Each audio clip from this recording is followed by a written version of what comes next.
chapter 5. And now it came to pass that after King Mosiah had had continual peace for the space of 3 years, he was desirous to know concerning the people who went up to dwell in the land of Lehi-Nephi, or in the city of Lehi-Nephi, for his people had heard nothing from them from the time they left the land of Zarahemla, therefore they wearied him with their teasings. And it came to pass that King Mosiah granted that 16 of their strong men might go up to the land of Lehi-Nephi to inquire concerning their brethren. And it came to pass that on the morrow they started to go up, having with them one Ammon, he being a strong and mighty man, and a descendant of Zarahemla, and he was also their leader.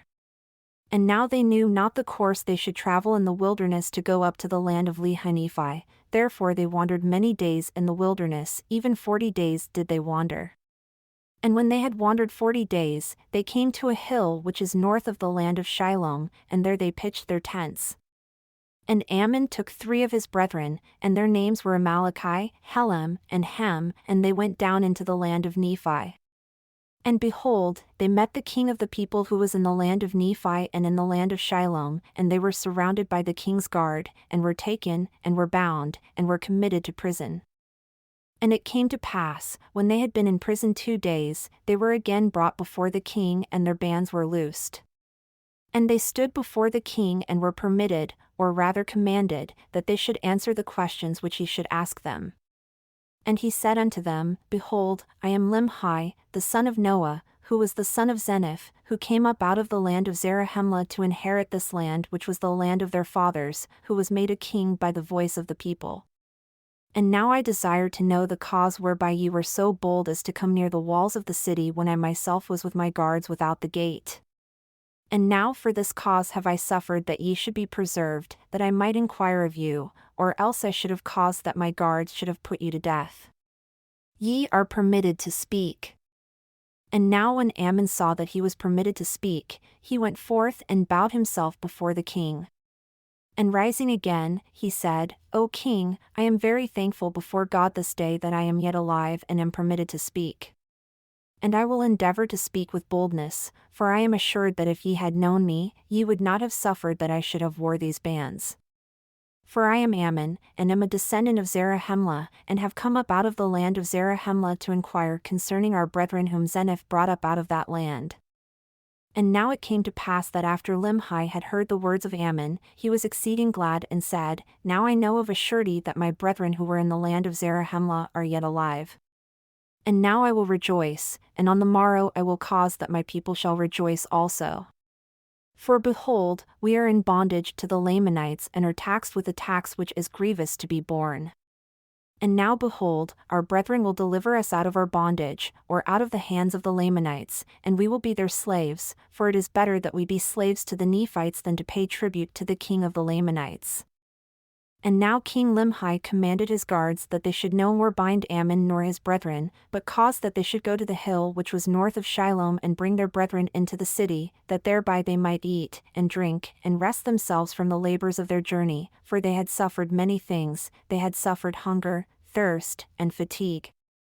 And now it came to pass on the morrow, that King Limhi sent a proclamation among all his people, that thereby they might gather themselves together to the temple to hear the words which he should speak unto them.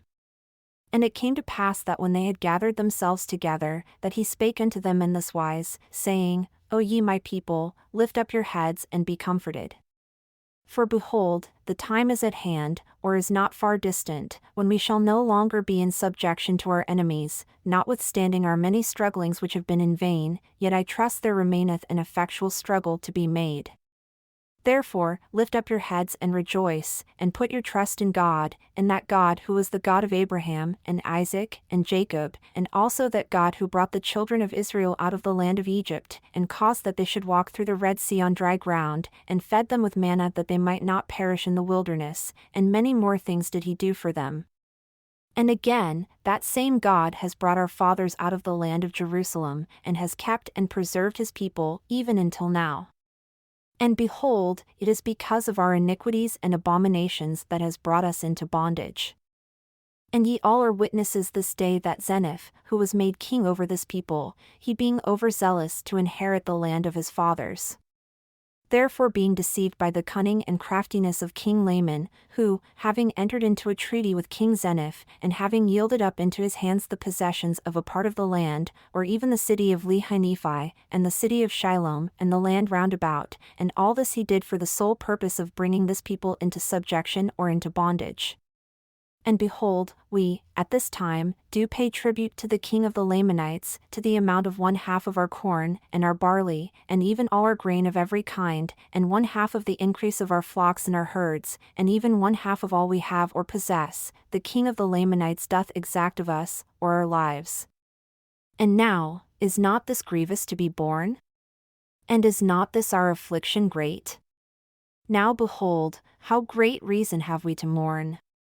Yea, I say unto you, great are the reasons which we have to mourn. For behold, how many of our brethren have been slain, and their blood has been spilled in vain, and all because of iniquity. For if this people had not fallen into transgression, the Lord would not have suffered that this great evil should come upon them.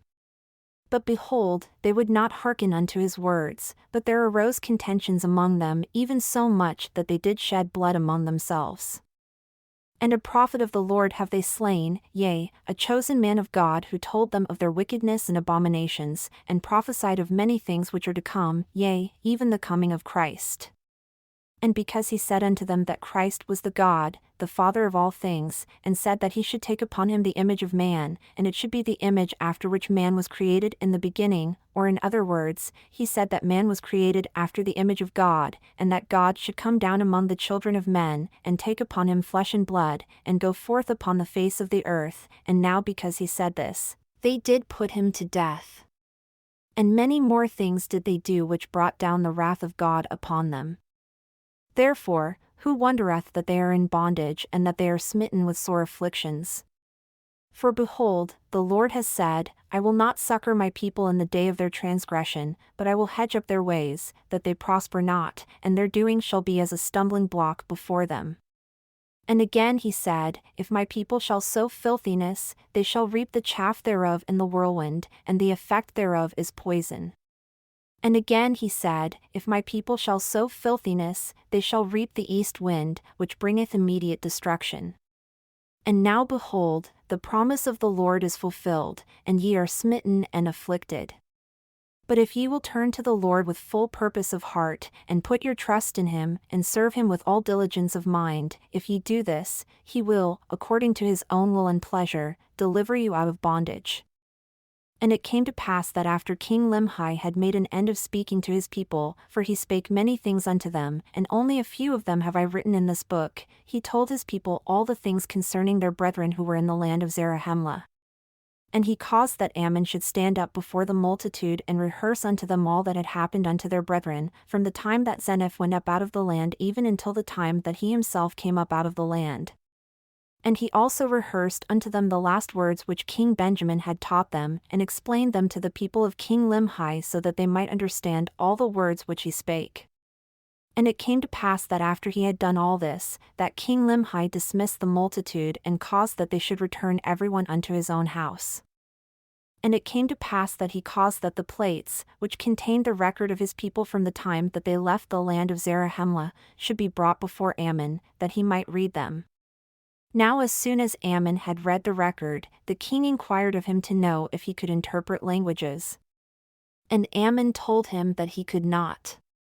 And the king said unto him, Being grieved for the afflictions of my people, I caused that 43 of my people should take a journey into the wilderness, that thereby they might find the land of Zarahemla, that we might appeal unto our brethren to deliver us out of bondage.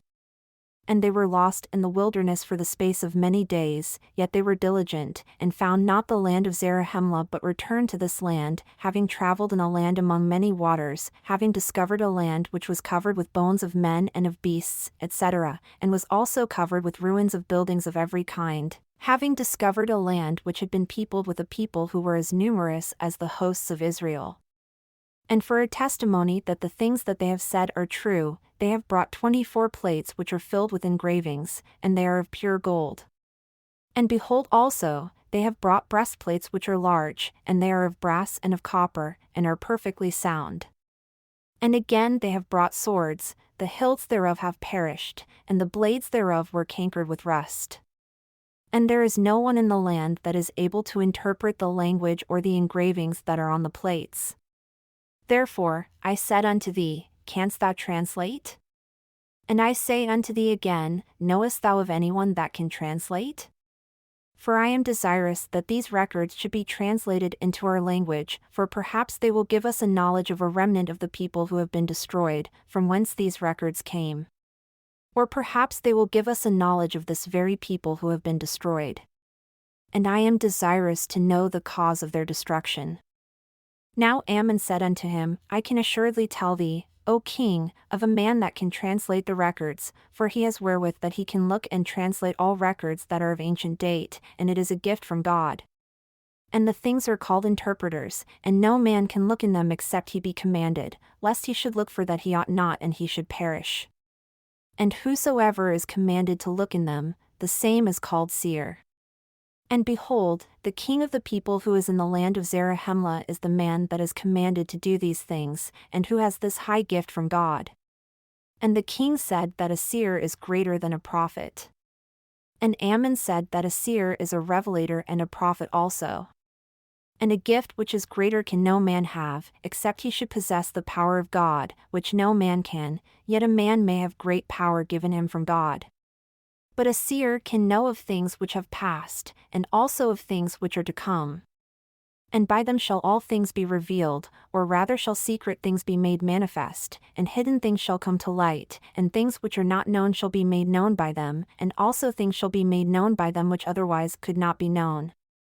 Thus, God has provided a means that man, through faith, might work mighty miracles. Therefore he becometh a great benefit to his fellow beings. And now when Ammon had made an end of speaking these words, the king rejoiced exceedingly and gave thanks to God, saying, Doubtless a great mystery is contained within these plates, and these interpreters were doubtless prepared for the purpose of unfolding all such mysteries to the children of men. Oh, how marvelous are the works of the Lord! And how long doth he suffer with his people? Yea, and how blind and impenetrable are the understandings of the children of men, for they will not seek wisdom, neither do they desire that she should rule over them. Yea, they are as a wild flock which fleeth from the shepherd, and scattereth, and are driven, and are devoured by the beasts of the forest.